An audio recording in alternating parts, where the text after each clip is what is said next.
Welcome back to the channel.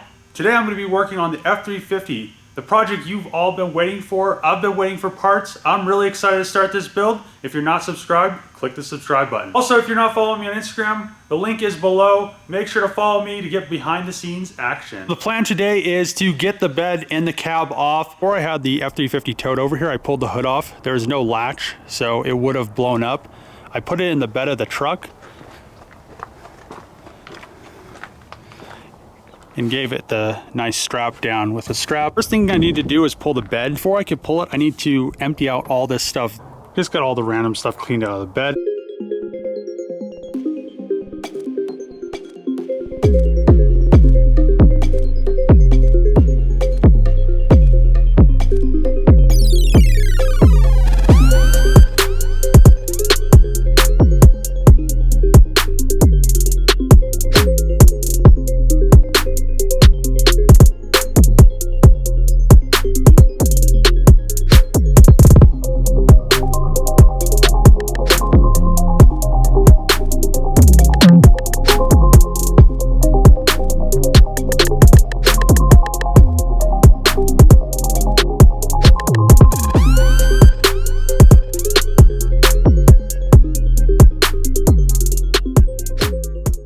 This is the shop my old boss has let me use to do the frame swap. It's just enough room to get it done. Here is the stack of parts that I had to purchase to fix the truck. It isn't everything. I still don't have the hood, the fenders, and some of the frame components that I need to paint. There's no reason to bring them down because I have to paint them. Let's move from the back. The three boxes in the back are radiators. This is the radiator support. There's some emblems and some random things. There's a tie bar that goes on the bottom of the frame that connects the frame rails for the fenders. There's also an AC line, a bunch of random stuff. I got all this stuff from Lasco Ford. If you're looking to get really good deals on Ford parts, I'd check them out. The link is in the description. Another link in the description is for Jamo exhaust. I got this exhaust for my truck. It is a 5-inch straight pipe exhaust, all stainless steel.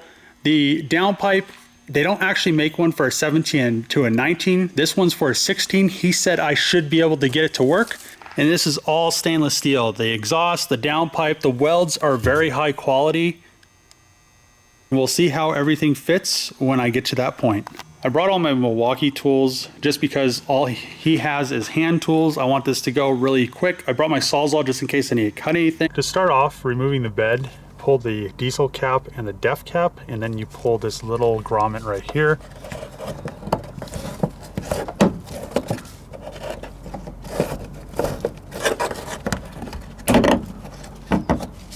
Once you pull that, it exposes the bolts. Just pull the bolts out, and then these will be free from the bed.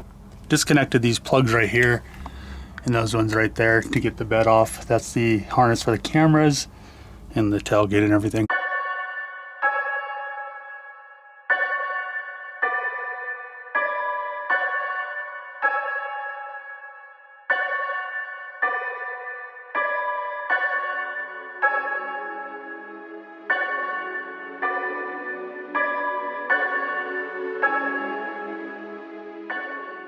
In these trucks, the fenders are glued to the body with this little rubber thing to keep wind noise and stuff out of the door. You just need a knife and you just slice it along the edge. This fender finally came off. You can see the glue marks and you can see where I was cutting the little knife scrapes, but you have to cut them off. If you don't, so my fender that I pulled off, this driver's side one, it has a dent. It's usable. I'm gonna probably end up selling it on Craigslist just because, you know, it's a usable fender if somebody wants it. I have new ones. And you can see how mine's not messed up. Here's the passenger side one. This fender would have been usable if the person at the body shop actually knew how to take it off. They pretty much just, you know, went for the good old yoink and rip, and they bent the whole fender, because they will not come off unless you cut them off. So just if you're gonna pull F350 like Alumaduty fenders, make sure you know they are glued on. I think the 16s are also glued on, but they're steel. The aluminum ones are a lot you know, less forgiving because they are aluminum. They're a lot easier to bend, and they're a lot more flimsy, so they're not like the steel ones.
Now I'm going to pull the rear bumper off and try to get the bed off. The bed is unbolted, and you know, it just has those 8 bolts in it, and you just unscrew them and unhook all the wiring underneath where the bumper's at, and the bed just lifts right off.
The bed is off the frame and everything has gone very well.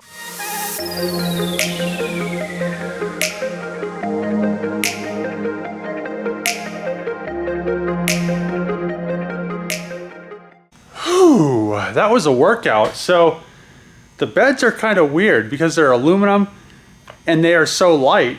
Lifting them up is almost a hassle because the tailgate doesn't weigh anything. Nothing really weighs anything. Another thing I found out last night is that there are rivets that hold these on right here. Those are rivets, and I need to drill those out. Next thing I'm going to do is I'm going to pull the running board off. It'll make it a little bit easier to get the arms underneath the truck so I can lift the cab off. I have to unscrew all of these. As you can see right here, there's one right here.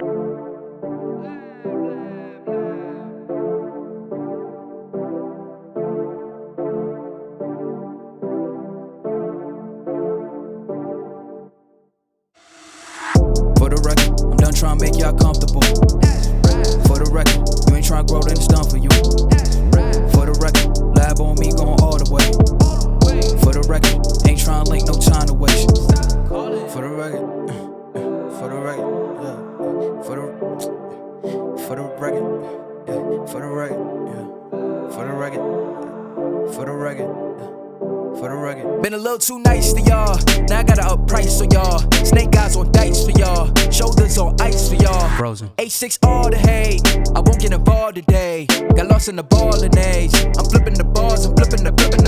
On record, off record. I still count wins when they doubt it. On record, off record. I let them take advantage. I was wildin'. On record, off record deals. Tell them talk to Colin for the quote. On record, off record. I still want to act that. Then it's raps. Whoa, whoa, whoa, whoa. For the record, I'm done trying to make y'all comfortable. For the record, you ain't trying to grow, then it's done for you.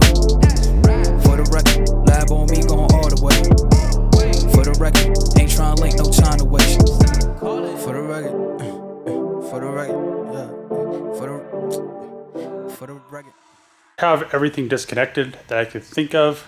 I just got done disconnecting the steering linkage, and this time I marked it so the steering wheel isn't all out of whack, and I disconnected the e-brake cable. To disconnect these, you pretty much just grab them and spread it, and then you push it up through once you have a little bit of wiggle room, because there's a little notch down there you probably can't see, but there is a notch in there that prevents this little round end from going any further. But once you kind of spread it, you're able to push it up and go forward and then out. So just don't forget to disconnect the parking brake cable.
The cab is finally off the truck. So the cab and the bed are off. Everything's disconnected from the cab, from the bed. The wiring harness is dangling right there. I wasn't sure if there was a plug inside the cab, so I just undid it like that. Seemed like the easier option because I would have had to remove everything anyway to replace these components up front that are damaged. I did cut this with my Sawzall. I'm glad I brought it. Kind of was a pain. I cut it to get this bolt undone, so that bolt was kind of really binded up because this was all still connected. Once I cut it, it just kind of sprung out and the bolt came out really nice. I thought the bolt was going to be bent, but it wasn't. Another issue that I had was the shift cable. I initially thought that you popped this clip, but this is just for adjustment. It just pops off like a normal shift cable. So if you're doing the swap, you just put a flathead behind it and kind of rock it back and forth. She'll pop off. Make sure to pull this. One thing I did forget, you always forget something, but at least it wasn't anything that was really important. I lifted it up just a hair to see if there's anything still connected, and I guess I lifted it up too high. It popped the ground strap. So I need to fix that ground strap, which isn't really that big of a deal.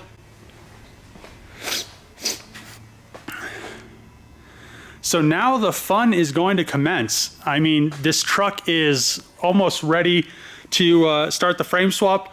Really, all I need to do is have my old boss come and fork this cab out of the shop. I'm gonna push this forward like I did for the bed. He'll come in with the forks, lift it up. We'll get this thing out of here. And then I could start swapping all the frame components. So one thing that I was kind of nervous about was the whole oil filter housing. It isn't touching, but the engine mount is at a crazy angle. So you can see right there that the rubber is, the engine mount is definitely smashed. So I'll probably have to get another engine mount. Hopefully there isn't any issues with the block because of it, but you can see how twisted this frame is. And I'm glad I got a new frame because it is twisted all the way back here. New sections for the front frames, you actually splice them in right here. So it would have been okay, but you could still see that this thing is pushed that way. Also need a new tranny mount. I didn't think I was going to need one, but you can see right there, it ripped the rubber. So the whole engine must be kind of a little bit further back, or maybe just tweaked a little bit that way. Other than the few little things that I'm going to have to mess with the frame to get the engine and everything out, the first thing I'm going to remove is the engine and transmission. The reason I want to do that is because the engine is so tall. I want to pull the engine out first, set it to the side, bring the new frame on the lift, and pretty much just swap everything to the new frame. pull the old frame out afterwards, drop the new frame on the axles, and then put the engine and tranny into the new frame afterwards. And the reason why I want to put the engine and tranny into the frame afterwards is because it's so heavy. If I put it in while it was on the lift, I'd have to strap the frame down somehow to the lift. Before I put the cab outside, I'm gonna get some plugs to plug up the ports for the AC so no dirt and dust and contaminants get in it. So that concludes this episode of the F350 build. I got the cab and the bed off, everything disconnected that I needed to. Next episode, I want to get the cab out of here, the new frame in here, and start swapping parts. If you like the videos, make sure to hit the subscribe button. Next to the subscribe button, if you also like the videos, make sure to click that bell. That gets you notifications when I post videos like this. Also, below, make sure to like this video, give it a thumbs up. Also, comment what you thought of the video. And as always, see you guys next time.